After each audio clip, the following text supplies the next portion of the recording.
Hello. This is a reply to all of the commentary that's been happening around the video of three girls from Calgary on a bike.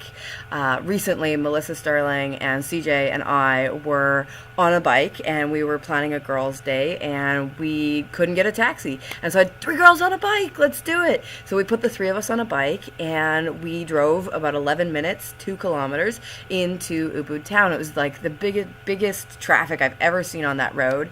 And Melissa, being Melissa, she GoPro'd the whole thing and then posted it on Facebook.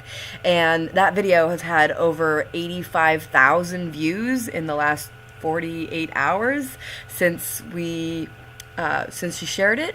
And the commentary as a result of that has been a mixed bag, but mostly really negative. There's the occasional person who's like, yeah, I wish I was in Bali with you. But I mean, we're hearing stuff like, what if you had your head squashed? Your brains are too valuable not to wear helmets, but maybe we're not sure if your brains are really worth anything. You're stupid. This is really reckless, really dangerous. And it's been, the commentary is really quite emotionally violent. There's a lot of people who are really upset. And so I wanted to take this time to address a couple of things that came up for me as a result of the decisions that we made and videoing that. All three of these women, myself included, live unconventional and powerful lives. And we've recently come into the spotlight in this way of being attacked for our choices and our decisions. And so I just want to address a couple things. The first is safety, and that ride was actually one of the slowest trips into Ubud I've ever done. The traffic was really big, and there's considerations when you've got three people on a bike. Indonesians, you'll not often, but you will see families of 3 or 4 or sometimes 5 on a scooter, and it is a physical challenge. That was one of the most challenging drives that I've ever done on the bike, and I'm proud of myself for having navigated it calmly, safely, and with more sort of consideration for the challenge of driving than I normally do. It was awesome to land it and do it really great.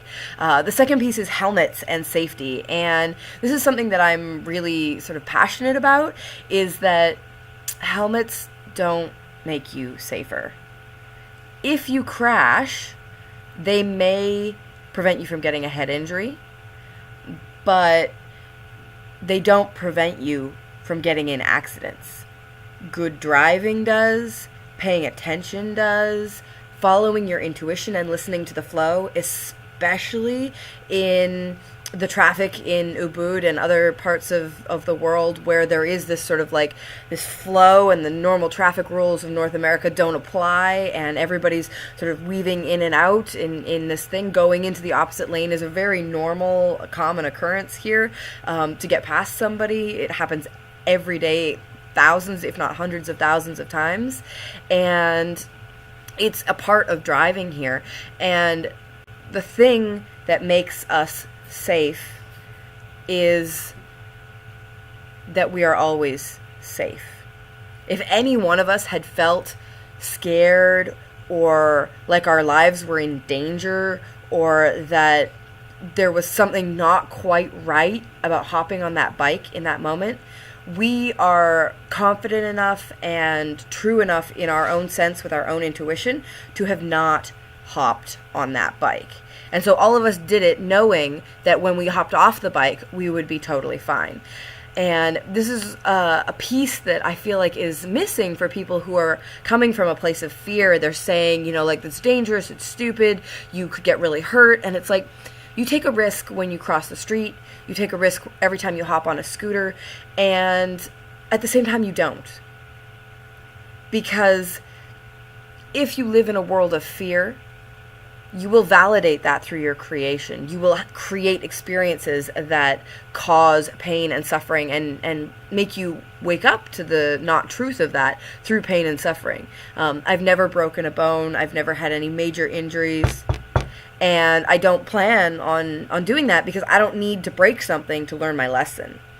I don't need to break something to learn, that I can ask for help. And And so in all moments, I know very deeply and very truly that I am always safe. And so even with the stream of sort of negative commentary of like, this is not okay, it doesn't change or shake my inner knowing that I am always safe. And it is part of that inner knowing that allows us to travel the world with children, to create these amazing experiences, and to live extraordinary lives. You know, if I was constantly terrified of the implications of my actions when I'm following my intuition, I would never listen to my intuition.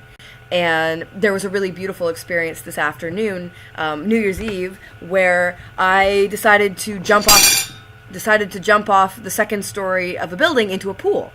And I've seen other people do this. I know that it's possible. And the person who had done it before walked me through, this is exactly what you need to do in order to do this in a safe way. And I listened, and I'm preparing myself to do this. And this woman comes up, and she goes, "I'm a lifeguard.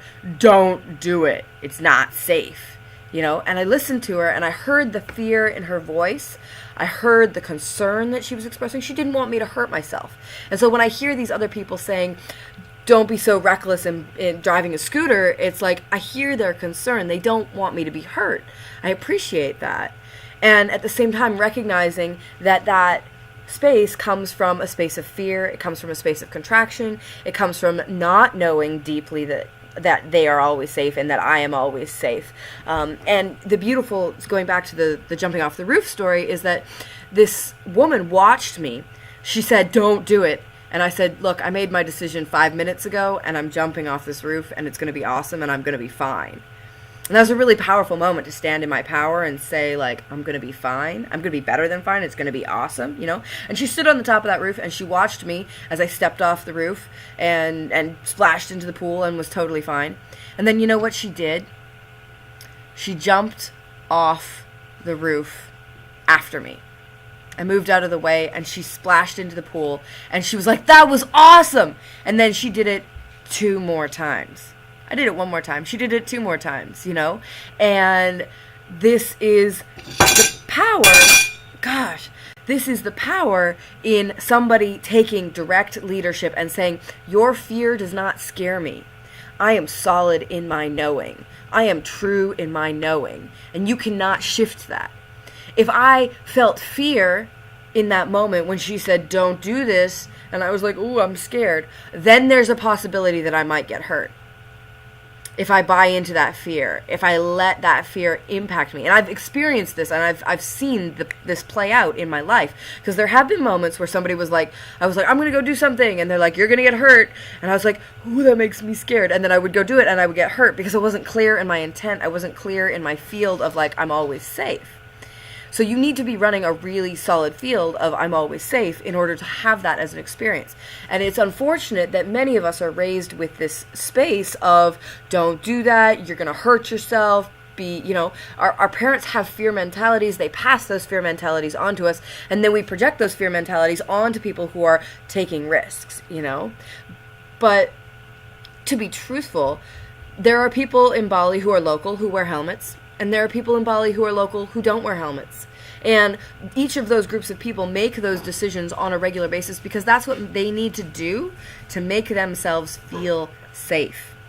When you have an underlying core belief that is solid and true, that you are always safe, you don't necessarily need to take actions that would make other people feel safe. Melissa hopped on a plane for like 17 hours with a small child. Some people would not be able to do that because they would feel like it would be too much for them. It would be overwhelming for them. Some people do not travel internationally with their children because they don't know if they can handle it. And the not knowing if they can handle it means that there is space for things to happen that would not be positive experiences for them. But those experiences are manifested and generated in order to help you release and break through and activate those places where you've given your power away, where you've said, I'm not powerful, I don't create my reality, things might come out and get me, and to be like hit with them, you know. And when you hold a coherent field, those things can't happen. They just literally don't enter the bubble. And we were driving in this bubble of like, we're happy, we're having fun, we're like 3 girls on a scooter. I'm like, I feel so Indonesian right now, you know, like bunch of people on a scooter. This is an awesome moment. And so we made it there safely. you know, and it's beautiful, and the odds are in our favor as well. People are like, oh, it's so dangerous, and I'm like, hundreds of thousands of people ride scooters every day in Bali, and only a smidgen of them get into accidents. And hundreds and millions of people drive cars every day, and only a smidgen of them get into accidents. But because our brain is hardwired to look for the negative, to keep ourselves safe, and because we've been indoctrinated into that fear over and over and over again through mainstream media, through our parents, through all of these things, that voice is really, really strong. And if that voice is really strong and you can't shake it, don't take risky actions. But you need to find a space where you can take little risky actions to teach yourself that that voice isn't true. That you can do things that scare you without being in a space of danger. And that is what it takes to live an unapologetic life. That is what it takes to live a joygasmic life. That is what it takes to live a life where you trust your own truth more than you trust somebody else's truth. Yeah. And I know that if you've watched this video to this point, that is who you are. You are one of those people. You have that capacity. You have been exploring that capacity. You have mastered that capacity. And you are like this close or all the way over the edge already to living that fully and more embodied in your life. So this is your invitation to trust yourself, to trust that inner knowing, to get in touch with that inner knowing, to trust that inner knowing, and to make decisions based on that space, not on the fear that other people speak to you, not on the conventional wisdom of what is good and what is bad and what is safe and what is dangerous. That inner knowing from yourself is the intuition that then creates your experience. And that knowing and that solidness is then what creates your experience of life, and your experience of people showing up and offering you the most beautiful gift and experiencing magical things.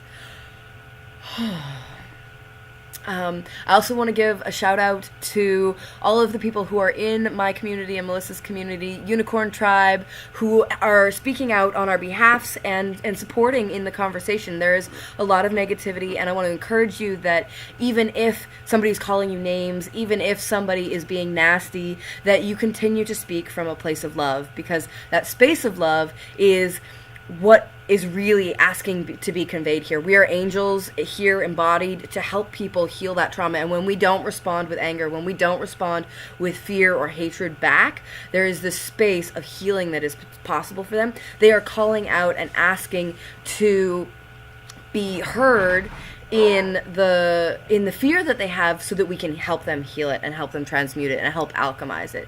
And so for those of you who are speaking up on behalf of the wild, passionate, free spirit soul, remember to do it from a space of love and a space of compassion always. And if you find yourself being triggered, stop, process it, find a space of love, and then reply. That's my request of you guys, and I'm so grateful to you for being a part of the conversation and for helping use this moment as a catalyst for more healing for many people.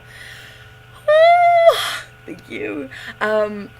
Beautiful, beautiful, beautiful, and I love you, and thank you so much, and have an amazing day and the best life. Oh, and it's New Year's, and a joygasmic New Year.